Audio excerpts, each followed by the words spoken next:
En este día, amigo oyente, regresamos a la epístola del apóstol Pablo a Tito, y vamos a considerar nuevamente lo que se nos dice en el capítulo 1, comenzando con el versículo 8.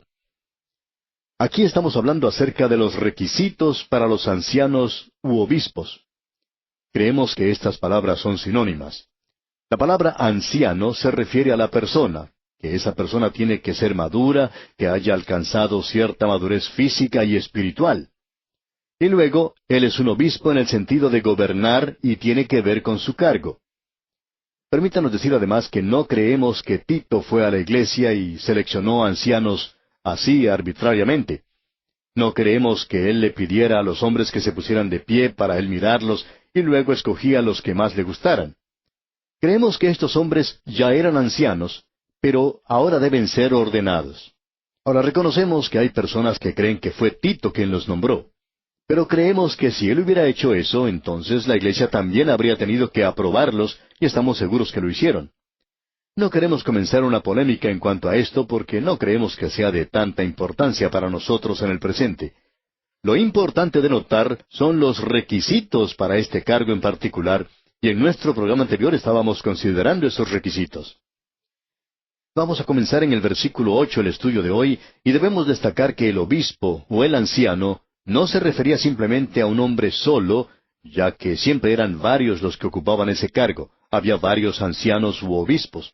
Así pues, en el versículo 8 de este capítulo 1 de la epístola a Tito leemos, «Sino hospedador, amante de lo bueno, sobrio, justo, santo, dueño de sí mismo». Estos son los requisitos que esta gente debe alcanzar, y estamos seguros de que ya estamos bien familiarizados con esto.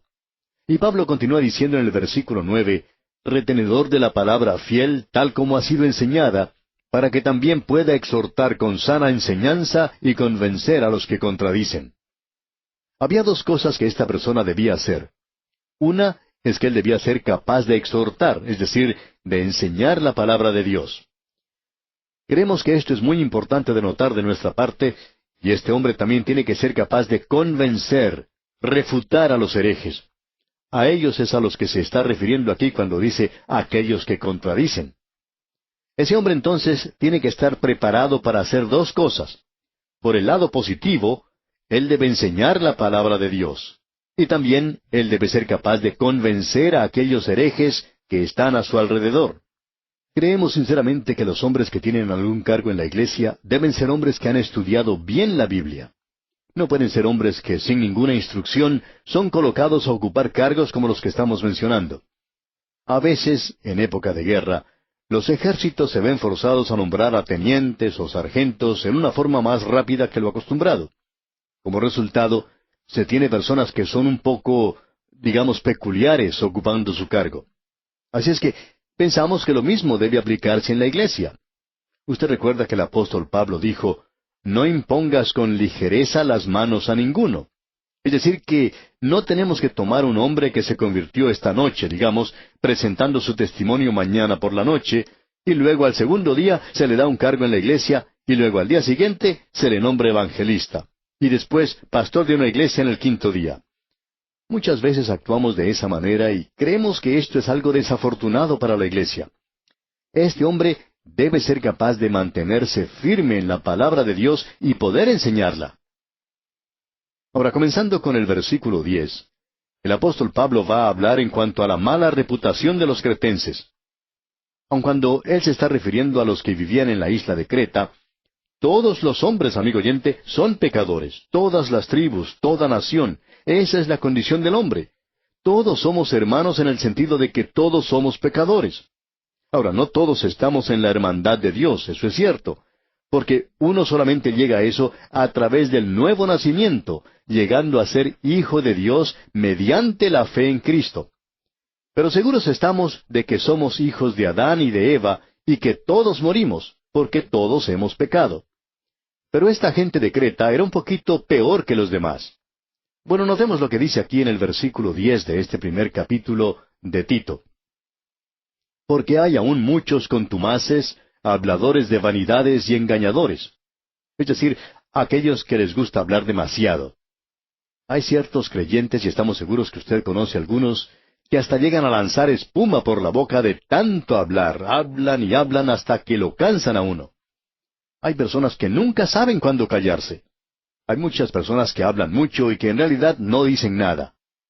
Amigo oyente, una cosa es pasar un momento agradable, el tener momentos de diversión sana, pero amigo oyente, como creyente, si usted está viviendo a un nivel donde no hay otra cosa sino una charlatanería continua y vacía, entonces las cosas no andan muy bien.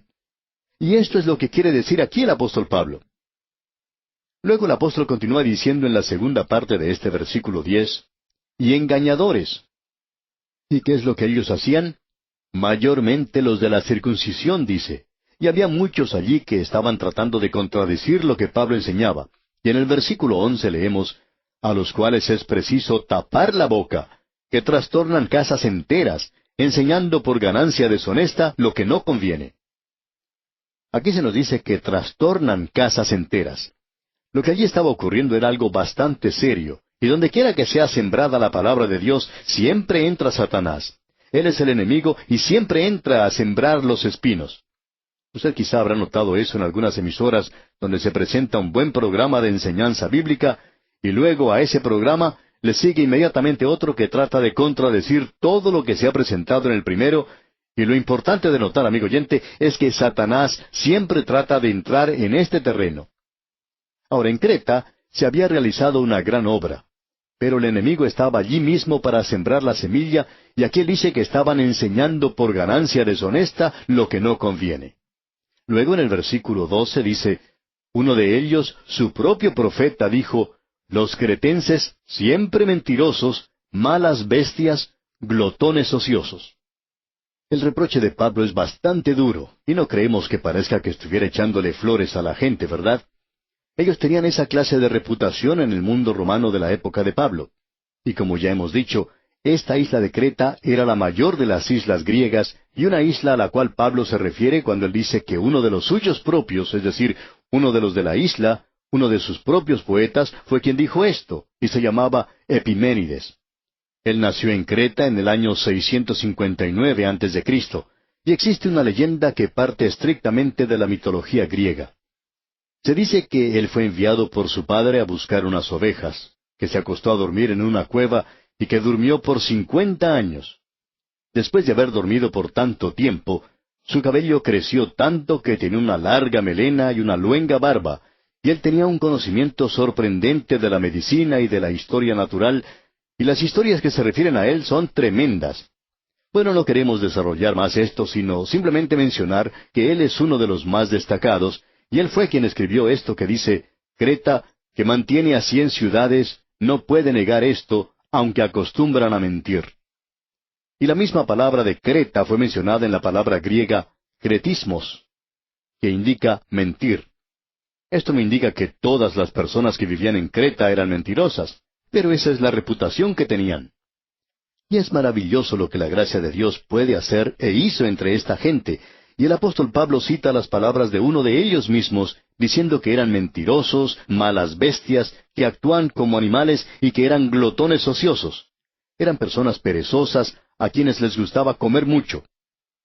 Y luego en el versículo 13 el apóstol Pablo dice, este testimonio es verdadero, por tanto, repréndelos duramente para que sean sanos en la fe. Pablo le está diciendo aquí a Tito que él tenía que ser un poco más estricto con esta gente que lo que había sido con los demás a causa de sus antecedentes, por la naturaleza que tenían, y aquí se le dice que tiene que reprenderlos. Dice, para que sean sanos en la fe, no atendiendo a fábulas judaicas. Creemos que esto es un poco más que simple legalismo. Surgió mucha escritura alrededor de la ley de Moisés. El Talmud es una de esas escrituras, y hay muchas historias extrañas y muchas escrituras judías mezcladas allí.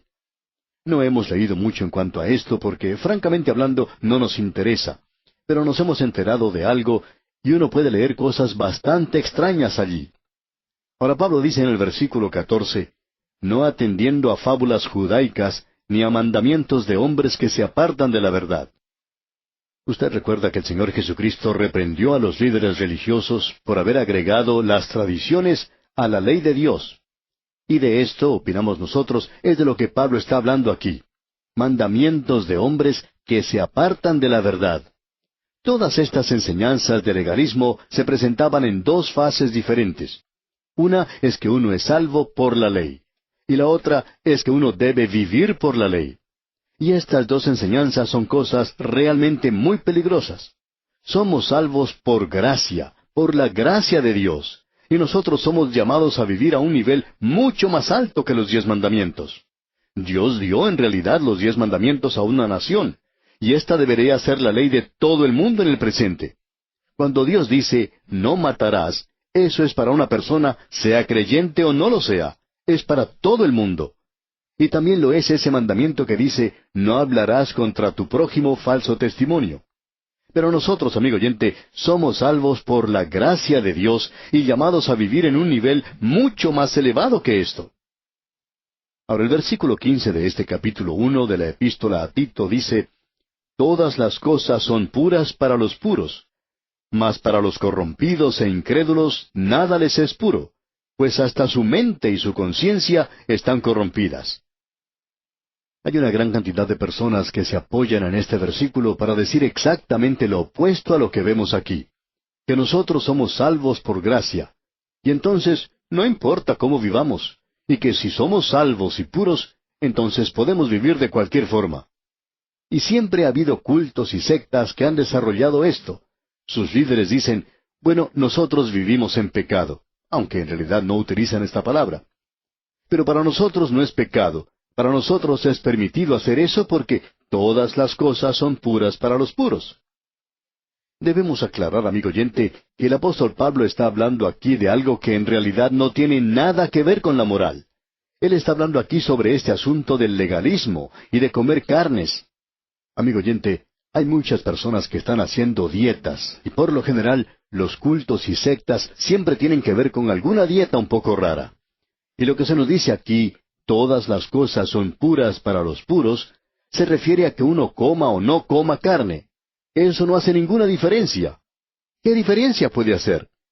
Bueno, toda la comida es limpia. Todas las cosas son puras para los puros. Y si usted quiere comer la carne de una víbora cascabel, bueno, eso es cosa suya, amigo oyente. Pero es asunto mío no comer eso, si lo puedo evitar. Lo que aquí se está señalando es que no hay nada malo si usted lo quiere comer. Y eso se puede aplicar a cualquier clase de carne. Todas las cosas son puras para los puros. Pero si usted es un incrédulo, ¿qué diferencia hay en lo que usted coma o no coma? Usted puede comer nada más que vegetales y verduras, puede comer zanahorias hasta que le crezcan las orejas como conejo, pero amigo oyente, si usted no es convertido y usted no está bien con Dios dentro de sí, entonces nada va a llegar a ser puro. El Señor Jesucristo aclaró ese punto. No es lo que entra en la boca lo que contamina al hombre, sino lo que sale de la boca. Y el apóstol Pablo está desarrollando eso aquí. Ahora en el versículo 16 de este capítulo 1 leemos, profesan conocer a Dios, pero con los hechos lo niegan, siendo abominables y rebeldes, reprobados en cuanto a toda buena obra. Amigo oyente, hay muchos creyentes hoy que están negando a Dios, y lo niegan por medio de la vida que están viviendo. Y ellos niegan la palabra de Dios. Uno puede ser uno de estos creyentes que se presenta a la iglesia con una Biblia bien grande, casi imposible de cargar. Uno tiene que hacer un tremendo esfuerzo simplemente para llevar una Biblia grandota. Y al llevar una Biblia así de ese tamaño, la gente puede pensar que, uno es muy piadoso. Y sin embargo, poder tener una mala reputación, y muchas personas pueden llegar a saber que uno no es realmente honesto. Amigo oyente, uno puede llevar una Biblia grande, pero no creer realmente en ella. ¿Se da usted cuenta, amigo oyente? Usted puede negar la Biblia por la forma en que vive su vida. Dice aquí, profesan conocer a Dios, pero con los hechos lo niegan. Y usted puede negar a Dios por la forma de vivir que tiene. Ahora dice, siendo abominables y rebeldes, reprobados en cuanto a toda buena obra. Deberíamos decir que este es un pasaje tremendo de las Escrituras y que es muy práctico, por cierto. Nos alcanza en el lugar donde vivimos, amigo oyente. Las ceremonias y los ritos no pueden cambiar el corazón malvado del hombre.